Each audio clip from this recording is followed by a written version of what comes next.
बहुत समय पहले की बात है। रामपुर नामक गांव में किरण अपनी माँ सुजाता, पिता मोहनलाल के साथ रहा करती थी। किरण हमेशा उदास उदास रहा करती थी क्योंकि उसका कोई दोस्त नहीं था, कोई उसे पसंद नहीं करता था। हमेशा उसका मजाक उड़ाते थे, वह सिर्फ इसलिए क्योंकि किरण सुंदर नहीं थी। बचपन में तो किरण बहुत ज्यादा सुंदर थी, लेकिन एक बीमारी लगने की वजह से उसके धीरे धीरे सारे बाल चले जाते हैं और उस बीमारी का इलाज कराने की वजह से उसे बहुत ज्यादा दवाइयाँ खानी पड़ती हैं, जिस वजह से उसका रंग काला पड़ जाता है। किरण को उस बीमारी से तो मुक्ति मिल जाती है, लेकिन एक बीमारी उसका कभी पीछा नहीं छोड़ती, वो थी उसकी बदसूरती, जिसकी वजह से किरण को बहुत सारी कठिनाइयों का सामना करना पड़ता है।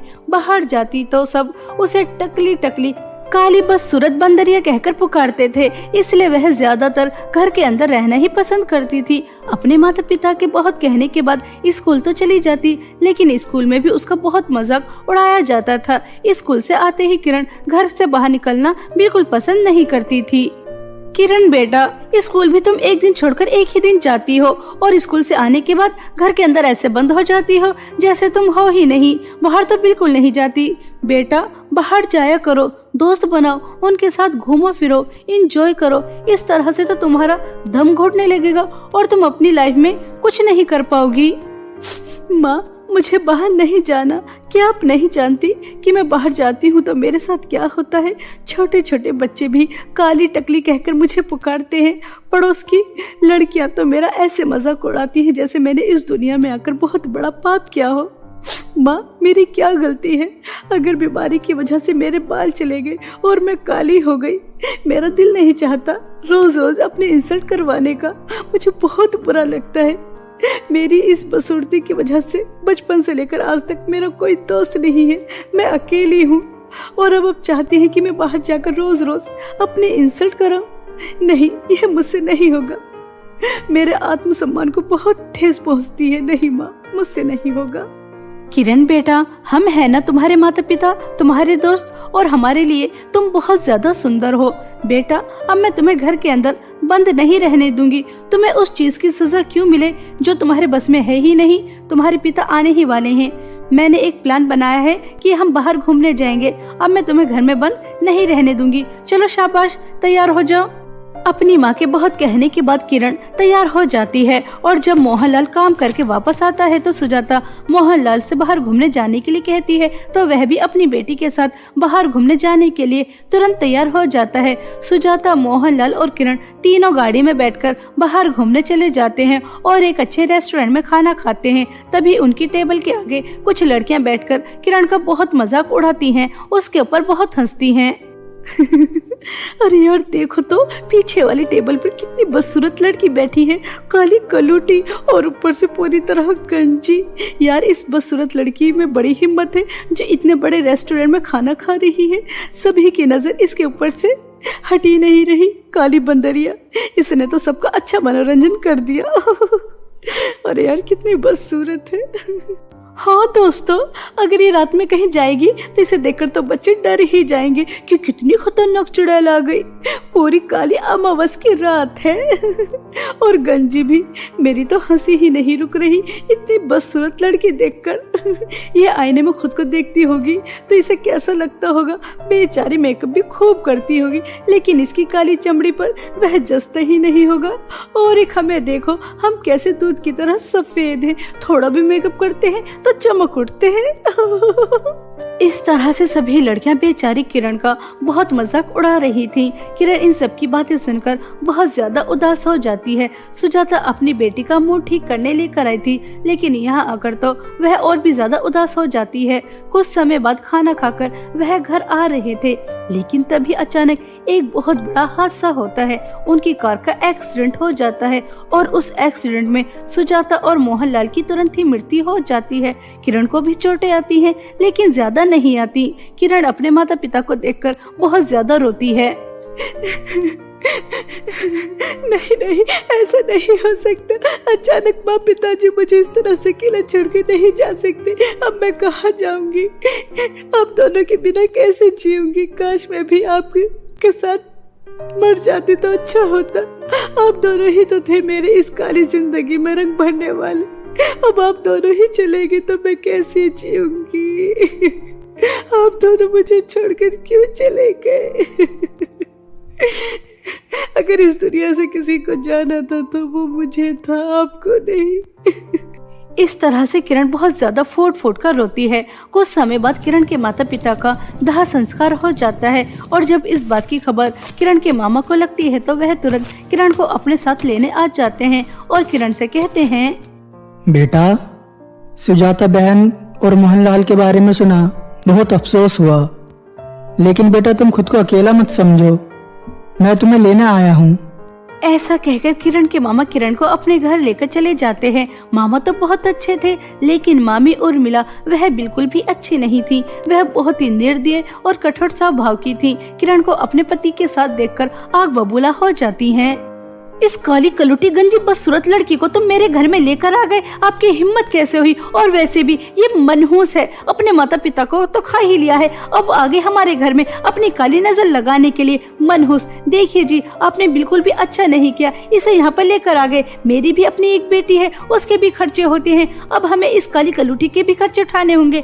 हमारी सोसाइटी में कितनी इंसल्ट होगी, तब वे हमसे पूछेंगे कि काली कलुटी गंजी बदसूरत लड़की कौन है। मैं आपको पहले ही बता देती हूँ, अगर आपने इसे यहाँ पर रखने का फैसला कर ही लिया है तो मैं इसे अपना रिलेटिव नहीं बताऊंगी, ये घर की नौकरानी की हैसियत से रहेगी। मंजूर है तो बताओ, वरना मैं जा रही हूँ मैके और कभी वापस नहीं आऊंगी। मामी जी, आप परेशान मत होइए और मामा के ऊपर गुस्सा मत कीजिए। आप बस मुझे 2 समय का खाना और सर छुपाने के लिए छत दे दीजिए, मुझे आपसे और कुछ नहीं चाहिए। आप मुझसे जो भी काम करने के लिए कहेंगी, मैं वह सब काम करने के लिए तैयार हूँ और मैं भी नहीं चाहती कि मेरी वजह से आपकी सोसाइटी में कोई भी बदनामी हो। ठीक है, अब ज्यादा अच्छा बनने का ड्रामा मत कर। मैं तुम जैसी काली कलुटी बदसूरत लड़कियों को अच्छी तरह से जानती हूँ। 2 दिन से मैंने कपड़े नहीं धोए, बहुत सारे इकट्ठे हो रहे हैं, जा उन्हें धो और उसके बाद मेरे रूम की सफाई भी कर देना। अब यहाँ खड़े होकर ऐसे ही रोती रहेगी या फिर काम भी करेगी? चल जाए यहाँ से, मनहूस गंजी बदसूरत। किरण बेचारी चुपचाप सभी काम करने में जुट जाती है। पहले वह इतने सारे गंदे कपड़े धोती है, फिर उन पर इस्त्री करती है और उसके बाद पूरे घर की सफाई करती है। सभी काम करने के बाद उर्मिला किरण को खाने के लिए देती है। अपने आगे का बचा कुचा किरण उसे अपनी किस्मत समझकर खा लेती है। ऐसे ही समय बीत रहा था। ऐसे ही एक दिन उर्मिला की बेटी नेहा आईने के सामने बैठकर तैयार हो रही थी, जिसे देखकर किरण कहती है, नेहा दीदी, आज आप कितनी ज्यादा सुंदर लग रही हैं। यह मेकअप आपके ऊपर बहुत जच रहा है, जिसकी वजह से आप बहुत सुंदर लग रही हैं। टकली गंजी काली कलूटी नौकरानी, तो कहना क्या चाहती है कि मैं सुंदर नहीं हूँ, मेकअप करके सुंदर लग रही हूँ? मैं बिना मेकअप के भी बहुत ज्यादा सुंदर लगती हूँ और तो जैसी काली कलूटी गंजी चाहे कितना भी मेकअप थोप ले, लेकिन वह लगते हैं बिल्कुल बदसूरत की बदसूरत है, बिल्कुल तेरी तरह। काली कलूटी मुझसे कह रही है, दीदी आप मेकअप करके कितनी ज्यादा सुंदर लग रही हो। तो मेकअप भी करके सुंदर नहीं लग सकती, क्योंकि तो काली कलूटी गंजी बंदरिया जैसी दिखने वाली लड़की है। ऐसा कहकर नेहा किरण का बहुत मजाक उड़ाती है। ऐसे ही कुछ दिन बीत जाते हैं। एक दिन उर्मिला की कुछ दोस्त उसके घर आती हैं और वह किरण को काम करते हुए देखकर उर्मिला से कहती हैं, उर्मिला, तेरे घर में काली कलूटी उजड़ा चमन कौन है? कितनी ज्यादा बदसूरत है यार। तू तो बदसूरत लोगों से नफरत करती है, फिर तूने ऐसी नौकरानी को अपने घर में क्यों रखा है? क्या तुझे अब बदसूरत लोगों से उल्टियाँ नहीं आती जो तूने ऐसी नौकरानी को रख लिया है? निर्मिला, तुम मुझे जानती नहीं हो, मैं कितने अच्छे स्वभाव की हूँ। बेचारी एक दिन मेरी चौखट पर काम मांगने आई कि इसके माँ बाप बीमार हैं, उनके इलाज के लिए पैसों की जरूरत है। मुझसे बेचारी की लाचारी देखी नहीं गई, इसलिए मैंने इसे अपने यहाँ काम दे दिया। सच में उर्मिला, तेरा दिल तो बहुत बड़ा है। कहाँ तो बदसूरत लोगों को देखकर अपना रास्ता मोड़ लेती थी और आज तूने बदसूरत को अपने घर में काम दे रखा है। ये तो बहुत बड़ी बात है। ऐसा कहकर उर्मिला की सभी दोस्त चली जाती हैं। अपने दोस्तों की बातें सुनकर उर्मिला को अपनी बहुत ज्यादा इंसल्ट महसूस होती है और उनके जाने के बाद वह बेचारी किरण की बहुत ज्यादा पिटाई करती है और उससे कहती है, काली कलूटी गंजी बदसूरत, तुझसे मैंने कितनी बार मना किया था कि जब भी कोई मुझसे मिलने आए तो बाहर मत आना, काम करने के लिए भी मत आना, लेकिन नहीं, तुझे तो मेरी इंसल्ट कराने का बहुत शौक है ना। देख, तेरी वजह से मेरी कितनी इंसल्ट हुई, सब तेरी वजह से मुझे कितना सुना रही थी। अब किटी पार्टी में भी सब मेरा बहुत मजाक उड़ाएंगी कि मैंने एक बदसूरत लड़की को अपने घर में रख रखा है। अपनी ये मनहूस शक्ल लेकर कुछ समय के लिए दफा नहीं हो सकती थी जो यहाँ पर काम कर रही थी, मनहूस। और मिला गुस्से में किरण को जोर से धक्का देकर वहाँ से चली जाती है और बेचारी किरण रोते हुए स्टोर रूम में जाती है और अपने माता पिता की तस्वीर देखकर बहुत ज्यादा फूट फूट कर रोती है। माँ, पिताजी, ऐसा मैंने कौन सा गुनाह कर दिया था जब मेरी जिंदगी में सिर्फ दुख ही दुख है। जब आप दोनों जिंदा थे तो बस मुझे अपनी बदसूरती को लेकर ही सुनना पड़ता था, लेकिन अब तो बदसूरती के साथ साथ अपनी मामी का अत्याचार भी सहना पड़ रहा है। आप दोनों के जाने के बाद मेरी जिंदगी में सुख का तो नामो निशान नहीं है। अब मुझसे ये बर्दाश्त नहीं हो रहा, मैं आपके पास आना चाहती हूँ। माँ, पिताजी, मुझे अपने पास बुला लो, अब मैं और बर्दाश्त नहीं कर सकती। ऐसा कहकर किरण बहुत ज्यादा रो रही थी। तभी किरण की स्वर्गवासी माँ की तस्वीर से आवाज आती है, किरण बेटा, आज भी मैं तुम्हारे साथ हूँ। भले ही मैं इस दुनिया से इस दुनिया में आ गई, लेकिन मैं तुम्हारे दिल में जिंदा हूँ। बेटा, मैं तुम्हें एक ऐसी जगह बताती हूँ जहाँ तुम्हें जादुई कंघी और जादुई मेकअप किट मिलेगी, जिसकी मदद से तुम दुनिया की सबसे ज्यादा सुंदर लड़की बन जाओगी। जाओ मेरी प्यारी बच्ची, तुरंत उस जगह के लिए निकल जाओ। अब तुम्हारा कोई मजाक नहीं उड़ाएगा, तुम्हारे ऊपर कोई अत्याचार नहीं कर पाएगा। माँ, दुनिया का कितना अनमोल तोहफा होता है। आप इस दुनिया में नहीं हैं, फिर भी आप मेरी सब दुख परेशानी को समझती हैं। और यह दुनिया वाले कितने जालिम हैं, जिंदा हैं, चल फिर रहे हैं, फिर भी मुझे सुकून की सांस भी नहीं लेने दे रहे। इन सुधर ठेकेदार लोगों का बस चले तो बदसूरत लोगों को छांट छांट कर मार दें। खैर छोड़ो, माँ से अच्छा तो कोई और हो ही नहीं सकता। माँ, आपका बहुत बहुत धन्यवाद मुझे जादुई कंघी और जादुई मेकअप किट के बारे में बताने के लिए। ऐसा कहकर किरण अपनी माँ की बताई हुई जगह पर जाने के लिए निकल जाती है। तभी उसे रास्ते में एक बूढ़ी औरत मिलती है। उनके पास बहुत सारा सामान था। तभी किरण उनकी मदद करती है, उन्हें उनकी मंजिल तक पहुँचा देती है। कुछ दूर और चलने के बाद किरण को एक चिड़िया जख्मी मिलती है। किरण उसकी मदद करती है और खुशी खुशी और आगे चलती है। तभी उसे एक गुफा में जादुई कंघी और मेकअप किट चमकते हुए नजर आती हैं, जिसे देखकर किरण खुश हो जाती है और जैसे ही उसे उठाती है तो जादुई कंघी से आवाज आती है, किरण, यह जादुई कंघी और जादुई मेकअप किट तुम्हारी माँ ने स्वर्ग से तुम्हारे लिए यहाँ भेजा है। इसे लगाते ही तुम बहुत ज्यादा सुंदर हो जाओगी और तुम हमसे जो भी कुछ मांगोगी वह तुम्हें तुरंत मिल जाएगा। और हाँ, एक बात और, तुम्हारी माँ ने तुम्हें यहाँ पर आने का रास्ता तो बता दिया था। अगर तुम स्वभाव की बुरी होती, लालची होती तो तुम इस जगह तक कभी नहीं पहुँच सकती थी। तुम बहुत अच्छी हो, दूसरों की मदद करती हो, इसलिए तुम अपने अच्छे स्वभाव की वजह से अपनी मंजिल तक पहुँची हो। अब तुम मुझे एक बार करो और एक बार जादुई मेकअप किट को लगाओ, उसके बाद इसका कमाल देखना। जादुई कंघी और मेकअप किट की बातें सुनकर किरण खुश हो जाती है और जैसे ही वह उन्हें लगाती है तो वह दुनिया की सबसे सुंदर लड़की बन जाती है। खुद को इतना ज्यादा सुंदर देखकर किरण बहुत ही ज्यादा खुश होती है और वह जादुई कंघी और मेकअप किट से कहती है, अरे, मैं तो आपको लगाते ही कितनी ज्यादा सुंदर हो गई। अब मेरे रंग रूप का कोई मजाक नहीं उड़ाएगा, मेरे ऊपर कोई नहीं हंसेगा।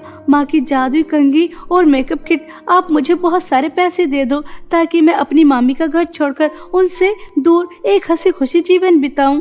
किरण के इतना कहते ही जादुई कंघी और मेकअप किट उसे बहुत सारी धन दौलत दे देती हैं, जिसकी मदद से वह एक सुंदर सा घर लेती है और उसके अंदर रहती है और गरीब और परेशान लोगों की भी बहुत मदद करती है। ऐसे ही एक दिन किरण कहीं बाहर घूमने जा रही थी। तभी वह देखती है कि नेहा बेहोश है। किरण तुरंत नेहा के पास जाती है, उसे होश में लेकर आती है और उससे कहती है, अरे नेहा दीदी, आपको धूप बिल्कुल भी सूट नहीं करती, फिर भी आप इतनी धूप में बिना छाते के क्यों थी? धूप की वजह से आप बेहोश हो गई थी। सॉरी, मैंने आपको पहचाना नहीं। और आप मुझे अपनी बहन क्यों बता रही हो? आप सुंदर बहुत हो, मेरी तरह सुंदर हो, लेकिन मैं आपकी बहन नहीं हूँ। आप कौन हैं जो मुझे दीदी दीदी कह रही हो? अरे नेहा दीदी, मैं वही टकली गंजी काली कलूटी बदसूरत बंदरिया जैसी दिखने वाली लड़की हूँ जिसे आपने अपने घर की नौकरानी बना के रखा था। मैं वही हूँ। किरण के इतना कहते ही नेहा के होश उड़ जाते हैं और वह तुरंत घर जाती है और अपनी माँ को सब बताती है। क्या सच में बेटा वह मनहूस बहुत ज्यादा अमीर और बहुत ही ज्यादा सुंदर हो गई? ऐसा कैसे हो सकता है बेटा? लगता है उसके पास कोई जादुई चीज है जिसकी मदद से वह सुंदर भी हो गई और अमीर भी, हमें पता लगा नहीं होगा। ऐसा कहकर उर्मिला किरण के घर जाती है और उस पर नजर रखती है तो उर्मिला को पता चल जाता है कि किरण के पास एक जादुई कंघी और मेकअप किट है जिसे लगाते ही वह इतनी ज्यादा सुंदर हो गई और इतनी ज्यादा अमीर भी।